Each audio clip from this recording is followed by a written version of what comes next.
Parallèlement, alors que le nombre de décès en France a dépassé les 30 000, Santé publique France prévient qu'il est encore trop tôt pour évaluer le bilan exact de la mortalité de l'épidémie de coronavirus, notamment en raison des incertitudes sur les morts à domicile. Alors pour identifier les personnes en contact avec des malades, des applications sur smartphone du type Stop Covid ont été mises en place à travers le monde, mais quasiment partout elles ont été un échec, Sarah Calaman. Le principal frein à l'efficacité de ces applications, c'est que personne ne les utilise. Moins de 22% de la population australienne, seulement 14% des Allemands.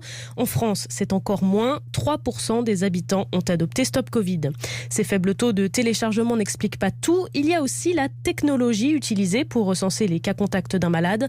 Toutes ces applications misent sur le Bluetooth et ce n'est pas du tout adapté à la situation, selon Olivier Blasi, spécialiste du numérique. Quand vous avez un téléphone qui parle à un seul autre téléphone, c'est assez simple. Dans des cas où l'environnement va être saturé, par exemple des métros où on a énormément de téléphones, vous pouvez très bien ne pas détecter votre voisin, ou alors vous allez détecter votre voisin mais lui va pas vous détecter, ce qui en fait va faire des cas qui auraient dû être détectés par l'application mais il ne va pas fonctionner non plus. Des résultats décevants et c'est sans compter la méfiance de la population concernant l'utilisation des données.